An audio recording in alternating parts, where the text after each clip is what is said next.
Hafatra fahadimy ihany koa dia natao anareo vezo rehetrarehetra amin'ny faritra Toliara, Toliara manontolo. Natao anareo vezo. Ny vezo sy ny antandreo dia saiky mitovitovy koa reo olo reo, mitovitovy ary mbola manana tantara koa fa sarotra ny amelabelatra an'izay eto satria magnalava resaka. Atiako hagnentanana anareo azafady ho anareo vezo zany andao tika hitsangana antsika hiady eo amin'ny fanjakan'i Jesosy zay hapetraka amin'ny faritra amintsika Toliara ty. Toliara ny tena ahazo tombony bebe kokoa amin'ny raha toy raha vao anareo mitsangana, vao mitsangana anareo Toliara. Ewa, io zavatra mampijaly antika Toliara io, alalan'ny raty, resaky farim-pianana ambany.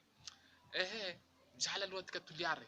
Ka eto magnentana vezo jiaby, magnentana anareo vezo andao tsika hitsangana hifidy I Marc Tatandraza hiady miaraka amin'ny Marc Tatandraza mihitsy, hiady eo amin'ny fanjakan'i Jesosy, fanjakan'Andriamanitra izay ajoro eto Madagasikara dia mifanjaka mpisolona. Io ty hagnavotana antika, hamonjena antika vezo, anareo vezo rehetrarehetra dia magnentana anareo vezo iaby rolahy andao tika iaby hifily anantika igny, hifily Tatandraza. Io ty vahaolagna fara ho atika ka magnentana antika hiaro azy, hifily azy. Antika tsy hifily ireo ndaty boka ambony ao lefa magnandevo antika hatramizay, ireo vao migoka ty harena antika, manao tohatsa antika mba hameloma ireo ty vady aman-janaka ireo.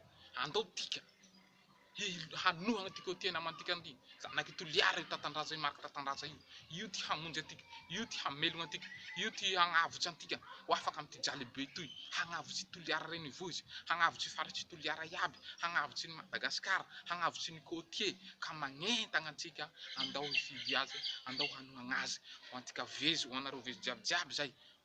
Magnantana anareo iaby, anareo vezo iaby, na ino plasy famisianao, na gendarme, na polisy, na miaramila, na mpihira, rehefa vezo entaniko andao hifidy Tatandraza tika, hanohana Tatandraza tika, hiaro azy. Tsy maintsy i avao ty olany eto, ka magnentana anareo hifidy azy, hanohana azy, hiady hiaraka aminay antandroy koa zany, hanohana Marc Tatandraza, hifidy Marc Tatandraza. Zany hafatra mivantana aminareo vezo iaby, misaotra anareo aby lahy, nanaraka izay fandarana zay dia veloma.